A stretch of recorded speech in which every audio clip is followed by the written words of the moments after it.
Welcome to C&EN Uncovered. I'm Craig Bettenhausen. C&EN Uncovered is a podcast series from Stereochemistry. In each episode, we'll take another look at a recent cover story in chemical and engineering news and hear from C&EN reporters about striking moments from their reporting, their biggest takeaways, and what got left on the cutting room floor. It's that time of year again when we sit down to talk about C&EN's annual list of the global top 50 chemical firms, or rather the article about this esteemed list. While some chemical firms have faced challenges, other firms appear to be thriving.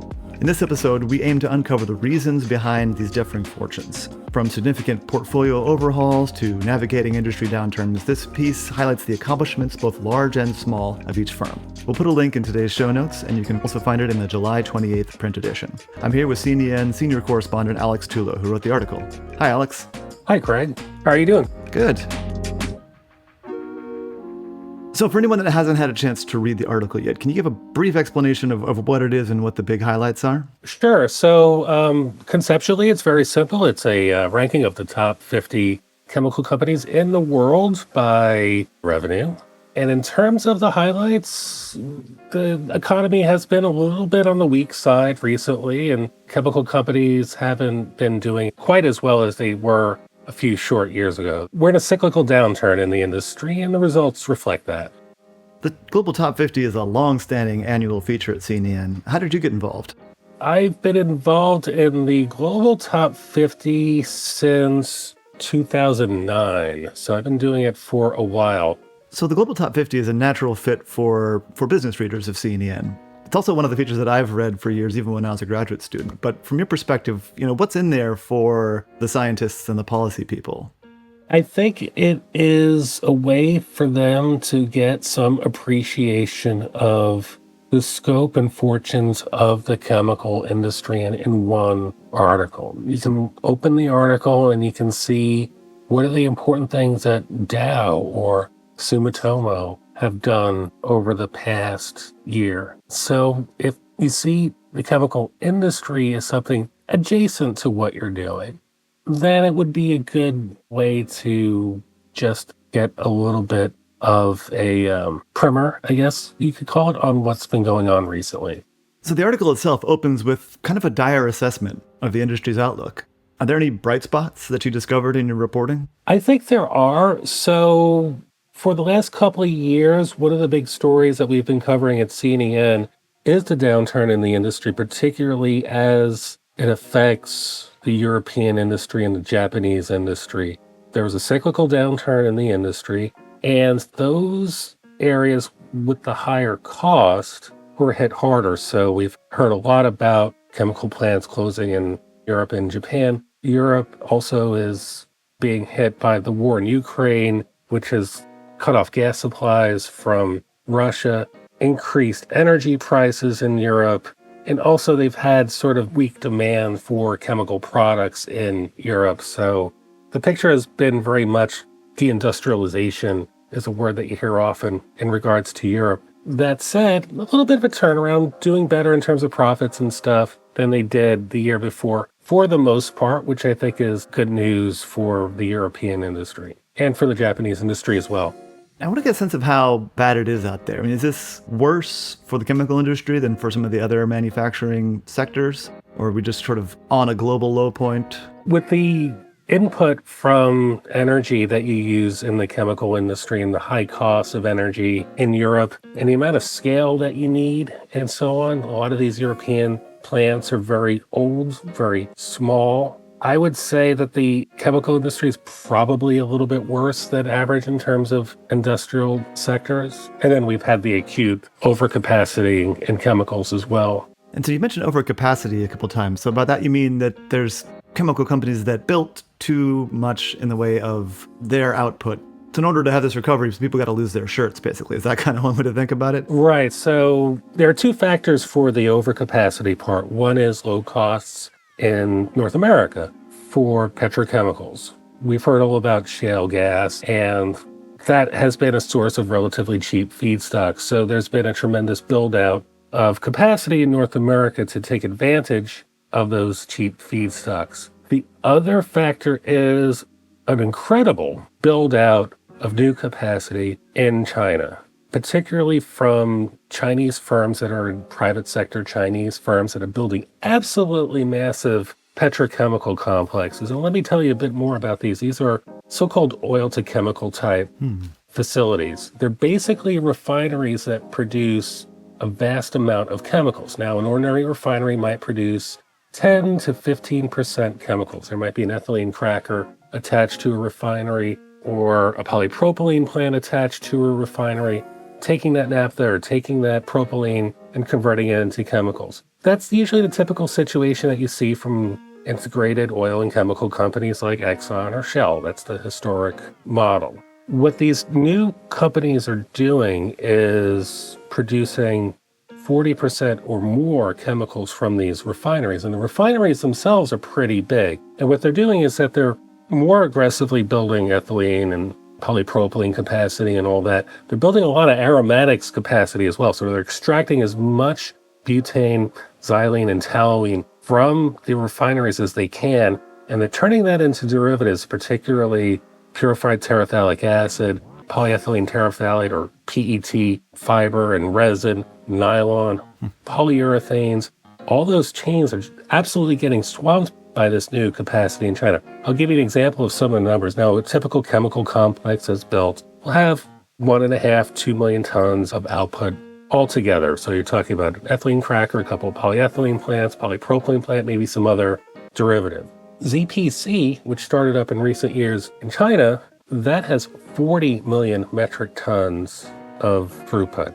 800,000 barrels of oil come into this facility, and they produce 40 million metric tons of product. About 40% of that is all chemicals. And all that stuff has to find a market. It overwhelms markets in East Asia, and it sort of goes to Europe and other places. And that is kind of the source of the downturn today, in addition to weak demand, the U.S. capacity, and all that good stuff. So related to that, I mean, in the article you mentioned there's volatility and portfolio changes among some of the top 50 chemical firms, and that includes some big names moving away from their classic business lines. Can you talk a little bit about some of those? Right. So there are for sale signs in front of a vast amount of the petrochemical industry in Europe in particular. So LyondellBasell just agreed to sell or give away basically a few of its petrochemical plants in Europe. Shell is looking to get out of petrochemicals, or for the most part trying to get out of petrochemicals. SABIC is looking to divest, reportedly, its European business. Dow has shuttered some plants and is evaluating what it's going to do with its polyurethanes portfolio in Europe. So there's all this activity, and I haven't even touched on all of them. There's a lot of this activity in Europe in particular of trying to downsize or close petrochemicals. So when I see some of that coverage of that in press releases, they often talk about they're going to move to higher margin chemicals. They're going to move into specialty chemicals. But that means that they're getting rid of these commodity chemical assets. And I was wondering who's buying the commodity chemical plants and what are they doing with them? I mean, so far there aren't a great many buyers of these plants, so we don't really know. The buyer for the Lyondell assets is a private equity firm that specializes in these kind of turnarounds of European assets, industrial assets of various kinds. Otherwise, I really don't know the answer to your question because I don't think it's really known yet. None of this stuff is really played out yet. In other downturns and other sort of similar kinds of downturns when there have been asset sales, there have been sort of regional players, Middle Eastern players going in and buying stuff because they want a foothold in the European market and so on. That's how SABIC got into the European petrochemical industry. They're a Saudi company. They got into the European petrochemical industry.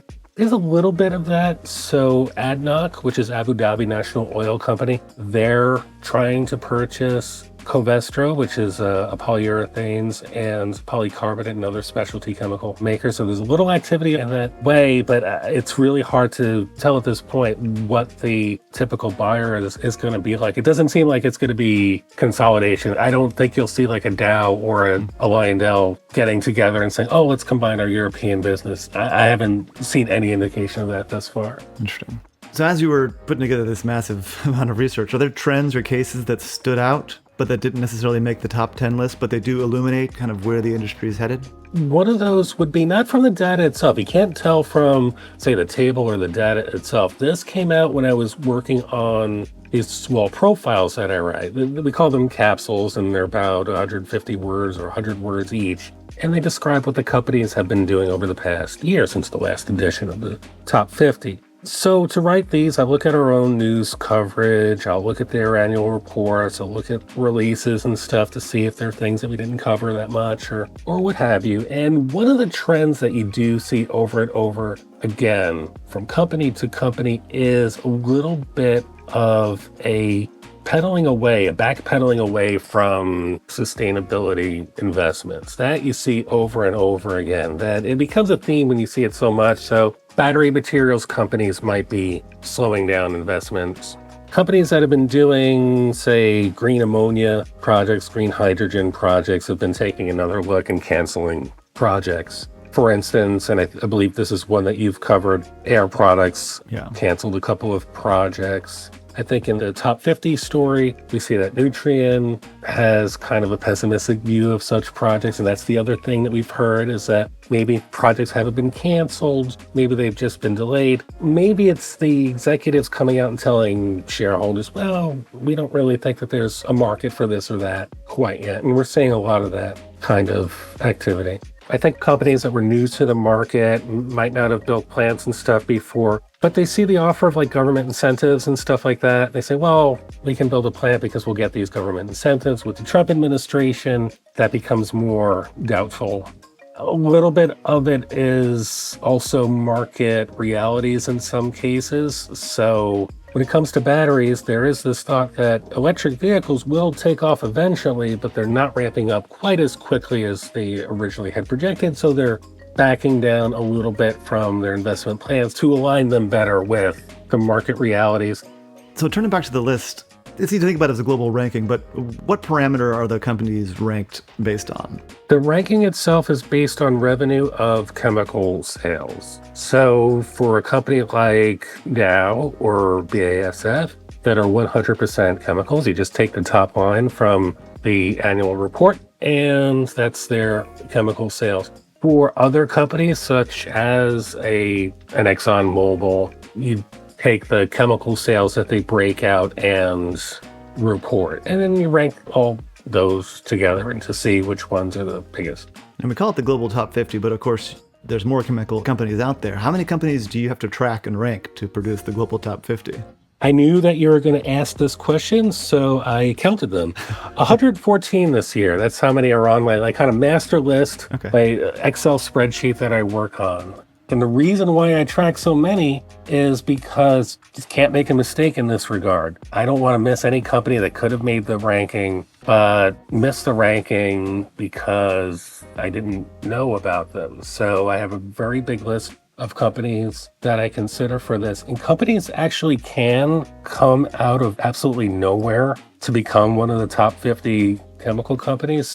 The lowest ranked company this year is Sasol with about $8 billion of sales. There are companies out there that can be $4 billion, $5 billion one year, and because they make a big acquisition or they started up a big petrochemical plant, can grow really fast and make the cut. So I have to be aware of those. What surprising or noteworthy moves up and down the list that you see this year? In that regard, the list has been pretty stable. So a lot of these potential transactions that we were talking about are only that. They're potential transactions. So nothing has really been transacted upon yet. So there aren't big moves related to like mergers and acquisitions that you sometimes see. So for a few years, Dow DuPont made the ranking at the very top because they were bigger than BASF for a few years. You haven't seen too much of that. Everything's sort of been organic growth from these companies. Probably the most surprising one is Sieber. I have not had the opportunity to figure that out. Sieber is a large Russian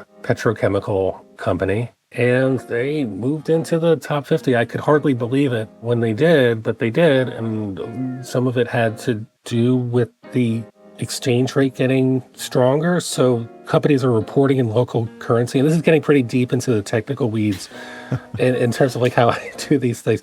But if they report in rubles or whatever the native currency is, and the native currency gets stronger, they will move up in the ranking because the currency against the US dollar is stronger. And that was part of the case with Sieber. They acquired the Solvay stake in their joint venture for polyvinyl chloride in Russia a couple of years ago, because when Russia invaded Ukraine, as you recall, a lot of companies were pressured into divesting from Russia. Yeah. Solvay was one of those companies that was pressured, so they sold their business to the joint venture partner. Now the joint venture partner, Sieber, has that business on their books, and they grew somewhat because of that as well. So this year, as is often the case, BASF is the biggest. But which companies are the most profitable? So, not a lot of terrific profitability this year, but to make that determination, I'm looking at chemical profit margins, which is operating profits as a percentage of sales. And not really to my surprise, but when I look at the top like 5 in terms of that measurement, 3 of them are industrial gas companies. Would that make sense? Perennially, industrial gas companies make a lot of money relative to the rest of the chemical industry. It's a great business. It's really diversified, right? You see big oxygen tanks in front of every hospital that you pass by that might say Air Products or Air Liquide on it. Extremely diversified industry, and they make a lot of money, and they basically always have. So how long does this thing take you, by the way? This year I started working on this mid-May. My daughter graduated college, and at the ceremony, I was sort of thinking about this in the back of my mind. Oh, how am I going to treat Shell not counting its Singapore operations as sales anymore? Like that kind of thing. So it was about 2 months. And which is more work, is the text summaries or the data tables? I would say that the text summaries are way more work, especially when we have companies that we haven't written about all that much. And I'm going through the annual reports and I'm trying to figure out, well, what have they done over the past year? For some of the non-European or U.S. firms that don't put out press releases a lot and so on and so forth, that could be a little bit challenging. And then like finding a theme to what they're doing too, like, okay, they're building this, they're building that. Like, what do I say about them? If someone's just looking at the article for a moment, what do I say to like kind of wrap the trend for them? That's challenging. Whereas the data is the data. I can have little mysteries that I have to solve in the data, like, where do I come up with this number or that number? If their reporting tends to be a little obscure, but in terms of being time consuming, the capsules, these little profiles, that takes some more effort. Do you ever get companies that are, number 51 or 53 call you up and be like, hey, I should have been, 49 because of this, quirk in the number that you... Yeah, every year pretty much I get one of those and I have to argue with them, and I'll get the call if I'm in like the mall or something. It's like the first thing I do usually when I put this together is I go on vacation. So I've gotten a lot of like emails when I'm on vacation because I am kind of watching for this kind of thing.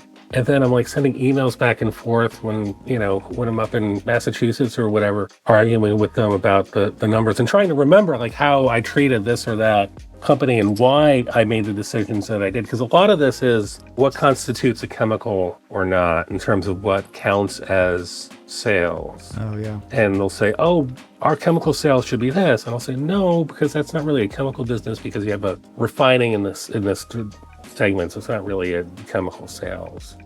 That kind of thing is what I have to tell them.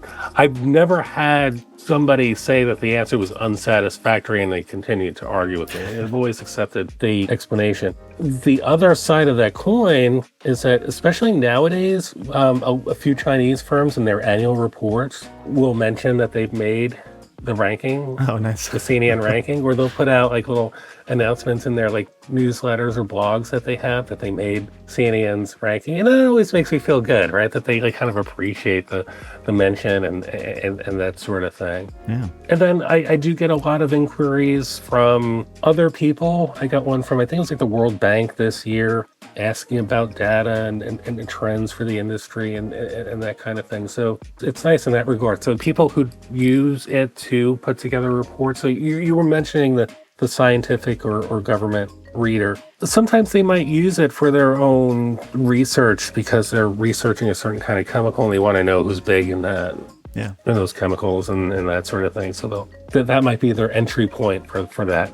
Well, the story is out, which hopefully means you either are going on vacation or you got to have a good vacation. Thanks for taking the time to dive deep on this with us. It's a great story. Look forward to it every year. Excellent, Craig. Thank you. Listeners can find me on social media as @CraigofWaffles. Alex, how can listeners get in touch with you?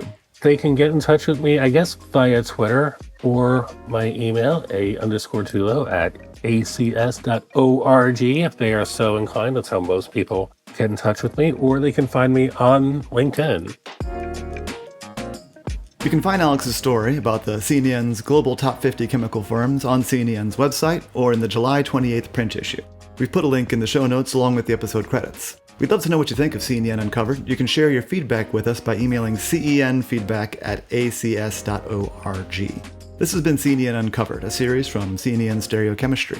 Stereochemistry is the official podcast of Chemical and Engineering News. Chemical and Engineering News is an independent news outlet published by the American Chemical Society. Thanks for listening.